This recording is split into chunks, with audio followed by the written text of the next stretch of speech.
Hey guys, hope you're ready for another science lesson today. Ooh, I'm moving all over the place here. We are going to look at this standard today. We're going to look at how technology has improved to meet societal demands. That just means the needs of our society. How have engineers improved technologies?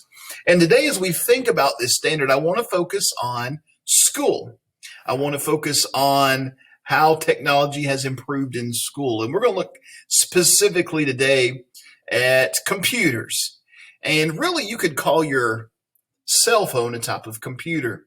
They didn't have these when I was your age. When I was in fourth grade, there were no cell phones or anything that you had. I was in fourth grade, in about 1983, 1984, when I was in fourth grade. As a matter of fact, I remember the very first time I ever saw a computer. Can you imagine that? I was in third grade before I ever saw a computer. My teacher's name was Miss Seals. I went to Russellville too.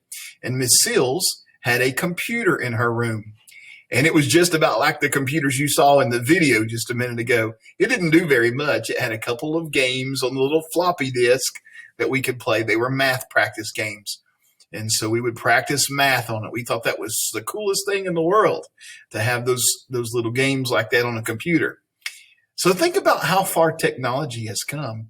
I could have never imagined when I was in third or fourth grade that one day I would be teaching in 2020 and the students in my class would be at home learning on a computer, and that I could talk to them over the computer and they could see my face in a little circle on the lessons as I was teaching. That technology would have just blown my mind. I would have thought somebody was crazy if they had told me that when I was in third or fourth grade. So who knows what it's going to be like in when you're a teacher or whatever you're doing in the future, when 30 years from now, what technology will be like, how much better it will be.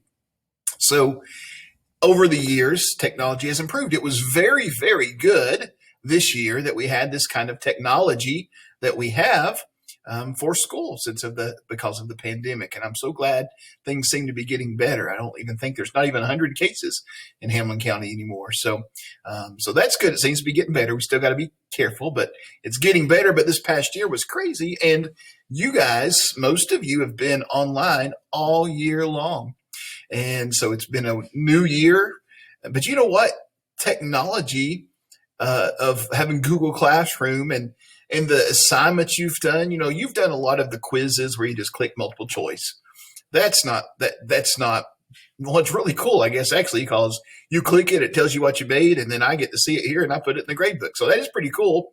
But I like some of the projects you were doing like last week. I hung some out in the hall, like the day you had to put a picture for all those science words, like, what was it? Solar energy and consumer, or carnivores and herbivores and omnivores. You had to put a little picture, remember? That's really cool that you have the technology to do that in school. The one last week about the women of the Revolutionary War, you could type in their name and find their picture and find out stuff about them. Impossible when I was your age. We'd have had to go to the library and look them up in an encyclopedia. Our teacher might have made us try to draw them. And then we would have had to written by hand on paper what we learned about them. So you have learned so much technology this year. You've probably learned to do things on the computer that you didn't know how to do before. And I bet you're a lot better typer now than you were at the beginning of the year. You typed some really good sentences last week in our super sentence assignments we were doing. So this assignment looks at technology.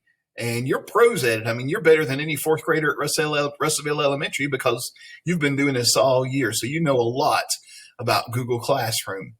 Now, is technology always great in the classroom? We're going to read something a little different today. We're going to read an argumentative paper. And this paper is about students having cell phones in the classroom. Of course, you're not allowed to have a cell phone at Russellville Elementary. If you bring a cell phone to school, you can give it to your teacher. If you don't give it to your teacher and you get caught with it, you're going to get in trouble and your teacher's going to take it away. Mom and dad will have to come get it. When you get an Eastridge in a couple of years, it's very strict. If it is like it was when my daughter was there, the first time you get it taken away for a day. I think the second time you get it taken away for 5 days and your parents have to come get it. And I don't think you get it back the third time unless your parents pay a $50 fee. That's how it used to be at Eastridge. So kind of strict rules about cell phones. And high school's a little different. They're a little more lenient at East High School. Some teachers let you have it out during class and use it for your assignment. So people feel differently about it, but it's a type of technology that we have. The article we're going to read today and answer some questions about asks that question: should students have cell phones in the classroom? So let's read this together. And then, like I said, you'll have a few questions to answer about this text. Thinking as we read this about how technology, how technology can help us. And there's the video. We don't want that. Sorry. Okay, here we go. Eventually we'll get to it. There it is. Okay, so a debate. Cell phone scramble. Sorry, guys, my allergies every time I start talking. Should schools relax their cell phone policies? More kids than ever carry cell phones these days, and schools are making tough calls when it comes to regulating the devices. What do you think? Look at this guy right here. Probably shouldn't be doing that, should he? Probably shouldn't be talking on the phone during class. That's kind of rude. Some schools have relaxed their mobile technology policies. New Manchester High School in Douglasville, Georgia, is one of several schools that launched Bring Your Own Technology programs this year. Students at that school are encouraged to bring their own smartphones, electronic tablets, and other internet-enabled devices to class, and teachers are incorporating them into lessons using personal devices to enhance education has many fans. Well, we've done it this year. Many schools, however, are cracking down on cell phone use by students. Freeport High School in Portland, Maine, for example, strengthened its anti-cell phone policy for the 2011-2012 school year. This is kind of an older article. The school, which used to allow students to use cell phones during lunch, now requires students to turn off cell phones during school hours. Supporters of such cell phone restrictions argue that the devices distract students from learning and provide more opportunities for kids to cheat. Is it time schools relax their cell phone hang-ups? Current event student reporters Peter Brosnan and Akish Bagaria each dialed up a side. So we're going to get presented with two different sides to this argument. The first one is smartphones, smart kids. Cell phones might be smarter for the classroom than you think. Schools should allow students to carry cell phones because if managed properly, the phones can enhance learning and become valuable teaching tools while keeping students safe and in contact with their parents. First, many students are excited to use cell phone technology. If schools incorporate that technology into lessons, students will become more excited about their classes. As cell phones become more like mini laptop computers, they can be very useful in the classroom. For example, students can use cell phone technology to access online books, newspaper articles, and other materials. When you focus on the positive uses of cell phone technology, the possibilities are endless. Finally, many parents and students rely on cell phones to keep in touch in case plans change after school. Grace Hurley, who's 13, an 8th grader from Yorktown Heights, New York, agrees. We should be able to carry our cell phones in school because we may need to contact our parents in emergencies, she says. And this other side of the argument is no cell before the bell. This article is this one written by a student is saying you shouldn't have cell phones. Schools should ban students from carrying cell phones during classes. Cell phones can be a major distraction and impair student learning. Cell phones also give students more opportunities to cheat and cyberbully. Kids can use cell phones to take pictures, chat, surf the web, and listen to music. Those features can distract students during the school day. According to a 2010 study by the Pew Research Center, 64% of teens with cell phones have sent texts during class. Those texts are most likely distracting kids from their studies. Stephen Hancock, an administrator of Princeton Day School, agrees. He says cell phones have addictive qualities that will impede students' engagement and learning. In addition, cell phones allow students to cheat during exams. Students can text friends or find answers on the internet, for example. Finally, cell phones in class may lead to cyberbullying. Sadly, students may use phones to take photos of other kids doing something awkward and text the picture to friends. Gossip spreads like wildfire, after all. What do you think before we get into these questions? What do you think? Do you think you should be allowed to carry your cell phone at school? Or do you think they shouldn't be in the classroom? Because next year you'll be back at school probably in the classroom. Do you think you've gotten used to having your phone or your computer right there open all the time for your school this year? Next year, what if you're not allowed to use the computer or the phone? It'll be different, won't it? So what do you think about it?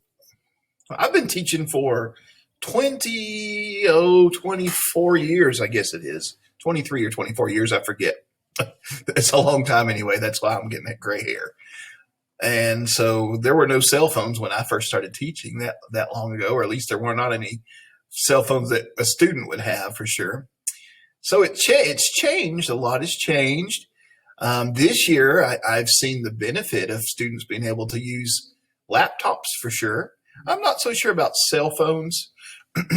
We had a meeting yesterday with Mr. Taylor, and he was saying how he wished students weren't on the computer so much here at school, because a lot of students this year are working on the computer more than they used to do assignments. Some of the assignments that I give to you all, I share them with the other fourth grade teachers, and their class does that. It helps them a little bit. Well, so I'm not so sure about cell phones. I really like students being able to use computers and doing projects. I think my teaching will be different next year because I'm so comfortable now having you use the computer to do an assignment. Of course, I won't be teaching on a computer next year. I'll be teaching in front of the class, but I'll still be using the computers for assignments, I think, a lot more than paper. It'll save paper, save trees, and a lot of the assignments I give you grade themselves, so that saves me time. So I think I'll use computers a lot more next year than I have before. But cell phones, well, I'm not so sure.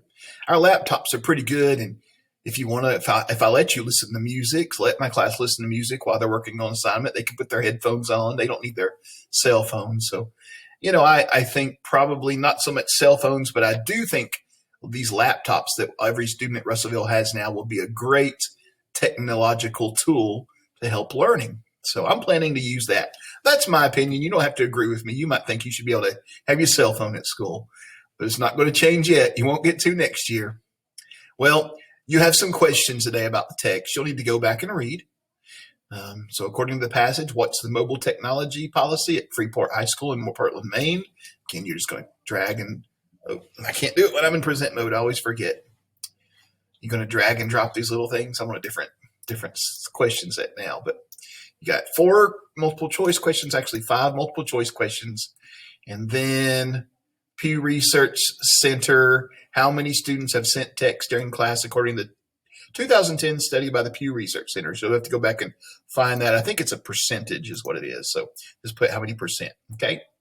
All right, find the answers in the text, and then you'll be done with science for today. If you want to tell me your opinion about it during our Google Meet about using cell phones, we can talk about that today too. Just reminds me, I'll forget. All right, talk to you later.